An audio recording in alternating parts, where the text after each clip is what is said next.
Hey guys! Welcome sa first episode ng System.io Feature Highlight where I highlight a specific feature of System.io and why this is important for us to know. So, ayun, welcome sa first episode. And for this first episode, what we're gonna be talking about is yung tinatawag na sales funnels type na feature ni System.io.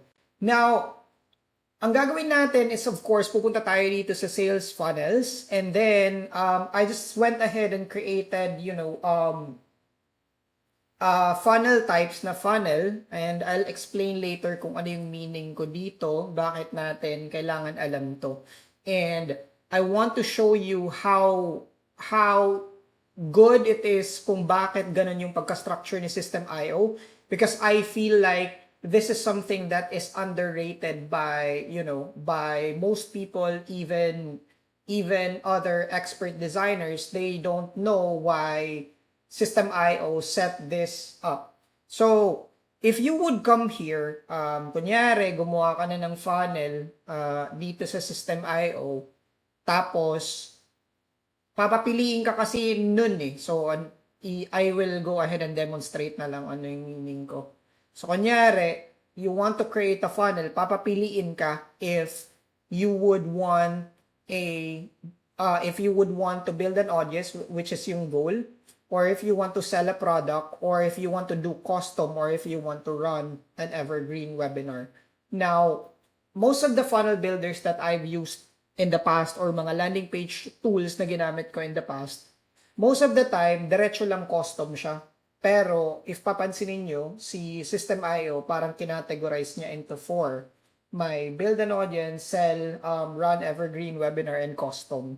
And ang parati naming pinipili when we are using System.io is we are always using custom kasi, we want more customized or customization. Pero, I would want to discuss kung bakit ganito yung setup ni System.io. Now, ang nangyayari kasi guys is pag pumili tayo ng funnel type dito or funnel step type, kumbaga sinegment na or parang kinategorize na kaagad ni System.io kung ano yung gusto mong goal, which is yung sales. If papansinin mo, if yung goal mo is to get sales, iba-iba yung page niya or steps, and then opt-in, iba-iba din yung page niya and then steps. And then, kung gusto mo ng webinar, iba-iba din siya.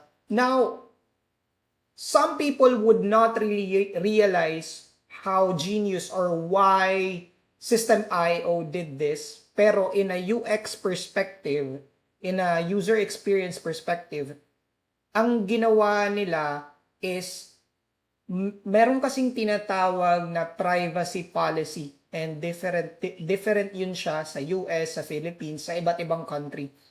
And then, strict kasi sa Europe.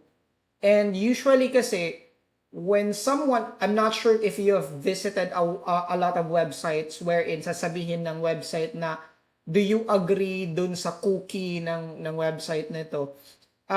That's actually for European countries. Kumbaga, sila kasi, they value their privacy. And the reason why System.io set this up, kasi iba't ibang privacy policy ang hindi naman binabypass, pero iba't iba yung privacy policy na parang kino-comply ni System.io. Kumbaga, iba yung data na kinukuha when you are wanting to sell something, iba yung data when you are trying to collect email, iba yung data when you are trying to run an online event. Iba-iba yun siya.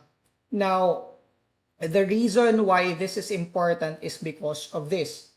May times kasi na when you are advertising online, may tinatawag na hindi compliant yung isang ads. And some of the underrated reason bakit yung iba hindi na-approve yung ads nila is because they are not using the right landing page, yung backend nila. Kaya, I'm not gonna be saying other brands or other builders, pero may nakikita ako wherein nag-run sila, especially pag mga financial or health na mga supplements, when they run advertisement on Meta or Facebook, biglang sasabihin na hindi na-approve yung ad, your landing page doesn't follow yung policy namin and all.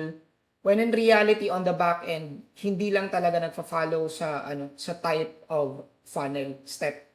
Kumbaga, they are trying to sell a product pero yung ginamit nila is opt-in, which is mali yun. Kasi opt-in is used to collect email. So again, ang reason bakit sineparate ni System.io yung categorization ng goal dito is to make sure that your landing page complies to different ad policy or privacy policy.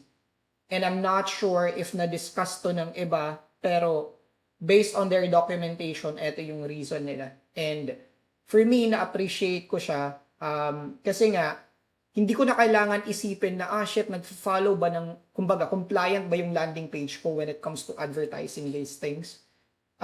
Well, at least hindi ko na siya problema kasi nga, System.io already did most of the heavy work when it comes to making sure that the landing page is ad compliant. So, yun yung first. So, again guys, separated to into different categories. May tinatawag tayong sales, opt-in, miscellaneous, kahit ano yan, pero most of the time it's just, information like, kung saan kayo i-contact, mga ganun, or about us, so yun yung miscellaneous. Webinar, of course, webinar. And, guys, eto yung second genius ni System.io. So, try natin. Punta lang tayo dito sa sales page, and then start tayo ng from scratch. Kasi, mapapansin nyo rin na if you choose a type na sales page, or if you choose a category na sales, yung funnel step, pag i-edit natin to, may makikita kayo na iba yung element. May ibang element dito. Like, nakadagdag yung payment na element dito. And then I'm not sure kung yung form na to is similar to the opt-in, pero etong payment na to is definitely specific for just sales pages na category. So, exit muna tayo. Nagbago yung UI nila na naman. So, ayun, balik tayo dito. And if we go here, type tayo opt-in page, papansinin nyo, iba yung form niya. Or iba yung elements niya. Di ba kanina pinakita ko sa inyo, there is a payment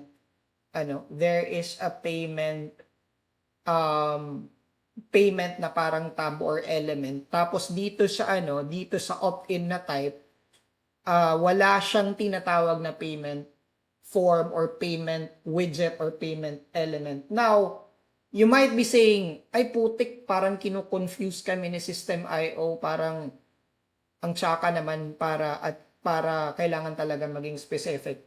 Now, here's the benefit of what they are doing. So guys, sobrang importante yung load speed ng isang landing page. Kailangan mabilis mag-load yung isang landing page. Now, if and only if gayahin nila yung ibang builders wherein hindi sinesegment yung mga elements, kumbaga, lahat ng elements pwedeng idagdag dun sa page and all, ang mangyayari is, pag i-publish yung landing page na yan, sobrang bagal niyan or mabagal siyang mag-load via mobile. So, ang ginawa ni System.io to counter this is, kung sales siya, meron siyang specific na element na specific lang for the sales type. And kung opt-in siya, meron siyang specific for the opt-in type or lead collection type or email collection type. Ang reason lang doon is para hindi mabigat mag-load in terms of, ang technicalities lang talaga dito is yung tinatawag na HTML semantics, yung mga components, yung templating. This is a little bit of technical, pero ang ginawa ni System.io is pag opt-in, iba lang yung template niya para at least mabilis siya. Pag sale siya, iba lang yung template niya para mas mabilis siya. Kumbaga, sineparate nila kasi gusto nga nila na mabilis talaga yung load speed ng isang landing page. And this is also one of the reasons why we stick with or why we stuck with System.io kasi nga like para sa akin hindi lang siguro sila marunong mag-market ng tool nila, pero for me those are some underrated features na if you have a little bit of background sa UX, you would really value it kasi nga mas napapabilis yung load speed eh. And I've used a bunch of landing page builders and yun nga, nakaka-build ka nga ng landing page but sobrang cluttered naman ng HTML semantics niya which then contributes na yun nga, nagiging mabagal yung load speed. Whereas dito sa System.io, talagang kinategorize nila bawat isang type to ensure na hindi maapektuhan yung speed and then to be compliant din sa mga policies. So, ayun, again, I think hindi lang nila alam i-market to yung mga ganitong features. And then also, if we try to add in a webinar, start tayo from scratch, we start with webinar registration page.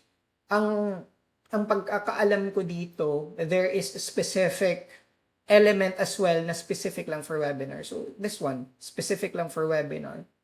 So, ayun, para sa akin, yun nga, they really thought about how they can categorize different types of landing pages or funnel steps to ensure na kaya niyang mag-load faster on mobile. And then at the same time, to ensure that it's compliant with any policies. Para at least, yung kailangan na lang i-worry ng isang digital product seller or any business owner is yung landing page copy nila to ensure na everything is compliant. So, there's a lot of things to discuss regarding those compliant and all stuff. Pero, in terms of the back-end and technicals, inayos na to ni System.io. So, this has been like, if you read or if you start reading about making sure that a landing page is compliant, specifically kung yung health supplements yung binebenta or financial, financial advice, mga ganun, financial investment, you would know kung how confusing that is na i-set up just to make sure na compliant yung landing page. Pero yun nga, pag gagamit ka ng System.io on the back end, it's been addressed already.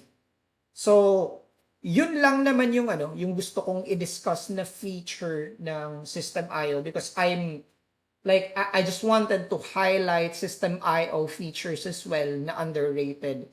And hopefully magkaroon pa tayo ng iba't ibang episode. But for now, yun lang muna. Yung funnel types, and then yung mga elements na specific lang for each of the landing page type or funnel step type. Okay? So for the sales, they have these elements na specific lang for the payment. For the opt-in, yung forms lang yung andun. And of course, for the webinar, merong webinar elements, webinar specific elements. And the reason why System.io did it is to make sure that every type is compliant with different policies or privacy policies ng countries na European countries. Second of all is to ensure that their pages would load faster since it follows an HTML semantics based on their code-based na templating. So, yun. That's it. Hopefully, this is helpful sa inyo and let me know in the comment section below if you ever want me to create more videos like this na i-deep dive natin yung feature ni System.io para ma-highlight kung ano nga ba yung silbi nila, why they are designed that way and all. So, yun lang. Thank you. Bye!